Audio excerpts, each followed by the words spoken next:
நரகத்துடைய வாசல் அடைக்கப்படுகிறது.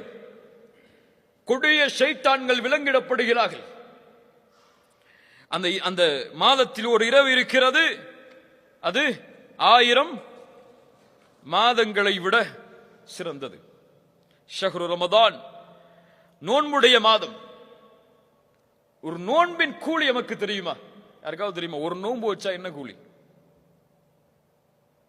ஒரு நாள் நோன்பு வச்சா என்ன கூலி? சஹீஹான ஹதீஸ் இமாம் புகாரி ரஹிமஹுல்லாஹ் பதிவு செய்கிறார்கள். ஒரு நோன்புக்குரிய கூலி என்ன?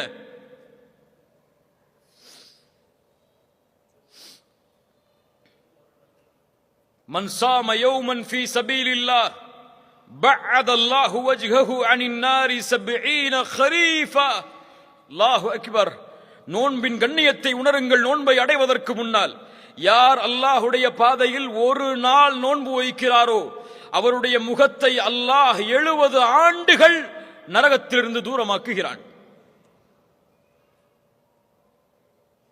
சுப்ஹானல்லாஹ். எப்படிப்பட்ட மாதம்! 30 நாட்கள் அல்லது 29 நாட்கள் முழுவதும் இந்த நன்மையை சுமந்த மாதம். மன் ஸாம ரமதான ஈமானன் வஹ்திஸாபன் குஃபிர லஹு மா தகத்தம மின் தம்பிஹ். யார் ரமதானுடைய மாதத்தில் ஈமானோடும் நன்மை எதிர்பார்த்தும் நோன்பை வைக்கிறாரோ அவர் முன் செய்த பாவங்களை அல்லாஹ் மன்னிக்கிறான். பெரிய பாவங்களையா சிறிய பாவங்களையா? பெரிய பாவங்கள் மன்னிக்கப்படுமா? இயற்கையாகவே ரமதான் நோன்பு வைத்தால் பெரிய பாவங்களை மன்னிக்கக்கூடிய 3 நன்மைகள் அது தெரியுமா? இருக்காது. அது ஏற்பட்டால் பெரிய பாவங்கள் மன்னிக்கப்படும். தெரியுமா? இருக்காது. ஷஹாதா, லா இலாஹ இல்லல்லாஹ்வை கூறி நுழைந்தால் ஒருவர் இஸ்லாமில் அவர் முன் செய்த பாவங்கள் எல்லாம் மன்னிக்கப்படும். இரண்டாவது ஹஜ். அல்லாஹ் அதற்கு அருள் செய்யட்டும். ஹஜ். மூன்றாவது தெரிந்த அறிஞர்களிடத்தில் கேட்டு தெரிந்து கொள்ளுங்கள். எல்லாத்தையும் நம்மளே சொன்னா நம்ம இப்ப படிக்க போறோம். படிச்சு பாருங்க. சுப்ஹானல்லாஹ். கண்ணியத்துக்குரியவர்களே, அல்லாஹ்வுடைய தூதர் ஸல்லல்லாஹு அலைஹி வஸல்லம் சொன்னார்கள், இந்த ரமதானுடைய மாதம் துவங்கினால் அழைக்கப்படும் யா பாகியல் கைரி அக்பில் வ யா பாகிய ஷர்ரி அக்ஸிர். நன்மையில் விரைபவரை முன்னேறு, தீமையை செய்பவரை குறைத்துக்கொள். இது அதற்குரிய மாதம் அல்ல. குறைத்துக்கொள். வலில்லாஹி உத்தகாஉ மினன் நார். நல்ல கவனிங்க. வலில்லாஹி உத்தகாஉ மினன் நார் வதாலிக ஃபீ குல்லி லைலா. அல்லாஹு அக்பர். என்ன நற்செய்தி! இந்த ரமதானுடைய மாதத்தில் ஒவ்வொரு இரவும் நரகத்திலிருந்து அல்லாஹ் மனிதர்களை விடுதலை செய்கிறான். எந்த இரவெல்லாம்? கடைசி 10 இரவு மட்டுமல்ல, 23, 25, 27, 29 ஒற்றைப்படை இரவுகள் மட்டுமல்ல, ரமதானுடைய ஒவ்வொரு இரவிலும் நரகத்திலிருந்து அல்லாஹ் மனிதர்களை விடுதலை செய்கிறான். கண்ணியத்துக்குரியவர்களே, இப்படி கண்ணியத்தோடு எதிர்பார்க்கப்பட வேண்டிய மாதம், எம் வாழ்வை அல்லாஹ் அதுவரை நீட்டிக் கொடுக்க வேண்டும் என்பதை எண்ணத்தோடு வாழ வேண்டிய நாம், அது வா வரும் அது வா போகுங்கிற எண்ணத்தில் உட்கார்ந்து இருக்கோம். ரமதான் வருதுன்னு சொல்லி யாருக்காவது மகிழ்ச்சி இருக்கா? கொஞ்சம் உள்ளத்தை தொட்டு சொல்லுங்க. ரமதான் வருதுன்னு ரொம்ப சந்தோஷமா இருக்கு எனக்கு. எதுல சந்தோஷப்படுவோம்? நல்ல ஓய்வு கிடைக்கும், ஆபீஸ் டைம் குறைஞ்சிரும், அதிகமான லீவு கிடைக்கும். இப்படிதானே? நன்மையை அடைய போகிறோம், நன்மையில் முன்னேற போகிறோம், நரக விடுதலையை அடைய போகிறோம், அல்லாஹ்வுடைய அருள் கிடைக்கக்கூடிய மாதம் எமக்கு முன்னால் வருகிறது என்ற ஒரு எண்ணம் யாருக்காவது இருக்கா?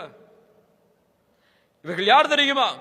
ரமதானுடைய பிறையை பார்த்தால் அழுவார்கள். என்ன அழுகை அது? மகிழ்ச்சியின் அழுகை. ஆஹா, இப்படி ஒரு மாதம் வந்துவிட்டதே என்ற ஒரு கண்ணீர் அவர்களுடைய கண்களில் பீரிட்டு ஓடும். நம்ம அப்பதான் ஷாப்பிங் கணக்கு போடுவோம். ரமதான் சென்றால் கவலையில் வாடுவார்கள். அடுத்த ரமதானை அடைவதற்கு அல்லாஹ் எனக்கு வாய்ப்பை அளிப்பானா என்று. கண்ணியத்துக்குரியவர்களே, ரமதானை அடைவது பாக்கியம். ரமதானை அடைவது கண்ணியம், ரமதானை அடைவது அல்லாஹ்வின் அருள். யார் அதை பாதுகாத்தார்களோ அவர்கள் பாதுகாக்கப்படுவார்கள். யார் வீணடித்தார்களோ அல்லாஹ் அவர்களை பாதுகாக்கட்டும், அவர்கள் வீணடிக்கப்படுவார்கள். யார் அல்லாஹ்வின் அத்தாட்சிகளை கண்ணியப்படுத்தவில்லையோ அவர்கள் தக்குவாவுடைய உள்ளத்தை சுமந்தவர்களாக மாற முடியாது. ரமதான் இபாதத்திற்காகவே ஒதுக்கப்பட வேண்டிய மாதம். இன்னைக்கு தூக்கத்துக்காக தான் ரமதான் நமக்கு இல்ல. மாஷா அல்லாஹ், அல்லாஹ் பாதுகாத்தவர்களை தவிர. நம்முடைய ரமதான்ல அந்த டைம் டேபிள் கொஞ்சம் போட்டு பாருங்களேன், எல்லாரும் போட்டு பாருங்களேன். சஹர்ல எழுந்திருப்போம், சஹர் கடைசி நேரத்தில் எழுந்திருக்கிற சுண்ணாவும் சொல்லிட்டு கடைசி நேரத்தில் எழுந்திருப்போம். எழுந்து சஹர்ல என்ன செய்வோம்? முஃமின்கள் என்ன செய்வாங்க? சஹர்ல என்ன செய்வாங்க? அபில் அஸ்ஹாரிஹும் யஸ்தக்ஃபிரூன், பாவ மன்னிப்பை தேடுவார்கள் சஹருடைய நேரத்தில். நம்ம சஹர்ல டிவி பார்த்துட்டு உட்கார்ந்துருப்போம், கேள்வி பதில் நிகழ்ச்சி, வினாடி வினா. அல்லாஹு அக்பர். அல்லாஹ் இந்த சமூகத்தை சீர்படுத்துவானாக. ரமதானுடைய சஹர் பாவ மன்னிப்பிற்காக. எந்த நேரம் எதற்காக ஒதுக்கப்பட வேண்டுமோ அந்த நேரத்தை முஃமின் அதற்காக ஒதுக்க வேண்டும். தொழுகை அதற்குரிய நேரம், சஹர் இதற்கான நேரம். அதுக்கப்புறம் ஃபஜ்ருக்கு அப்புறம் ஒரு தூக்கம் தூங்குவோம். எல்லாருக்கும் இருக்கக்கூடிய வழக்கம் அது. எத்தனை மணி வரை தூங்குவோம்? ஆபீஸ் இருந்தா அந்த நேரத்துக்கு ஒரு 10 நிமிஷத்துக்கு முன்னாடி வரைக்கும். இல்லைன்னு சொன்னா லுகர் வக்த் வரைக்கும் தூங்குறவங்க இருக்கிறாங்க. இல்லையா? லுகர்ல எழுந்திருப்போம், கொஞ்சம் குர்ஆன் ஓதுவோம், கொஞ்சம் அசதியா இருக்கும், மறுபடியும் தூங்குவோம். அசர் வக்து வரும், இஃப்தாருக்கு தயாராகி கிளம்பிடுவோம், இஃப்தார் திறந்துடும். அவ்வளவுதான் ரமதான். இது நோன்பா? இதற்காக கொடுக்கப்பட்ட மாதமா இது? இதுவா ரமதானை கண்ணியப்படுத்துவது? ரமதான் அல்லாத நோன்புகளை சஹாபாக்கள் எப்படி கண்ணியப்படுத்துவார்கள் தெரியுமா? அபூபக்கர் அஸ்-சித்தீக் ரலியல்லாஹு அன்ஹு ரசூலுல்லாஹி ஸல்லல்லாஹு அலைஹி வஸல்லம் ஒருமுறை கேட்டார்கள், மன் அஸ்பஹ மின்குமுல் யௌம ஸாயிமன், இன்றைய காலையில் யார் நோன்பாளியாக எழுந்திருந்தது? கை தூக்குனது யார்? قال أبو بكر أنا يا رسول الله. ومن عاد منكم اليوم مريضا, ஒரு நோயாளியை நலம் விசாரித்தது இந்த நாளில் யார்? قال أبو بكر أنا يا رسول الله. ஒரு மிஸ்கீனுக்கு இந்த நாளில் உணவளித்தவர் யார்? قال أبو بكر أنا يا رسول الله. ஒரு ஜனாசாவை பின்தொடர்ந்தவர் யார்? قال أبو بكر أنا يا رسول الله. நோன்பாளி என்ன செய்தார்? ஒரு ஏழைக்கு உணவளித்தார். நோன்பாளி நோயாளியை நலம் விசாரித்தார். நோன்பாளி ஜனாசாவை பின்தொடர்ந்தார். சொர்க்கத்தில் நுழையக்கூடிய எல்லா அமல்களையும் ஒன்று சேர்த்து வைத்திருக்கிறாய். இது நோன்பை, ஒரு நஃபிலான நோன்பை சஹாபாக்கள் கழித்த முறை. நமக்கு நோன்பு வந்தா குர்ஆன் ஓதுறது, தூங்குறது, தொழுகிறது, இதை தவிர இபாதத்தே கிடையாது. அதுவும் கொஞ்சம் கொஞ்சம் கொஞ்சம் கொஞ்சம். தராவீஹ், கியாமுல் லைல் எந்த பள்ளியில 1/2 மணி நேரமோ அந்த பள்ளிக்கு தான் நம்முடைய கார் பயணிக்கும்.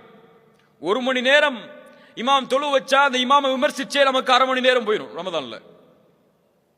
இல்ல மாஷா அல்லாஹ், அல்லாஹ் பாதுகாத்தவர்களை தவிர. கண்ணியத்துக்குரியவர்களே, இந்த ரமதானுடைய மாதம் நன்மைகளின் மாதம். எந்த எந்த நன்மைகளை எல்லாம் செய்ய வேண்டும் என்று நினைக்கிறோமோ அதை ரமதானுடைய மாதத்தில் செய்தால் அல்லாஹ் அதில் அபிவிருத்திகளை ஏற்படுத்துவான். ஒரு ஏழைக்கு நீங்கள் செலவழிக்கிறீர்களா அந்த மாதத்தில், அல்லாஹ் அதனுடைய கூலியை பன்மடங்காக்கி கொடுப்பான். ஏன்? ரமதானுடைய கூலியை அல்லாஹ் தன்னிடத்திலே வைத்திருக்கிறான் தெரியுமா? எல்லா அமலுக்குரிய கூலியும் முடிவு செய்யப்பட்டது, ஆனால் ரமதானுடைய கூலி முடிவு செய்யப்படாதது. ஏன்? ஹுவலி அனாஜிபி, அது என்னுடையது, நான் அதற்கு கூலி கொடுப்பேன். சில அறிஞர்கள் இந்த ஹதீஸுக்கு விளக்கம் சொல்லும் பொழுது ஒரு முக்கியமான விளக்கத்தை பதிவு செய்கிறார்கள். நாளை மறுமை என்ற ஒரு நாள் வரும். அந்த நாளில் அல்லாஹ்வுடைய ரஹ்மத் வெளிப்பட்டால் மட்டுமே பாவம் செய்த எல்லோரும் மன்னிக்கப்பட்டு சொர்க்கம் நுழைய முடியும்.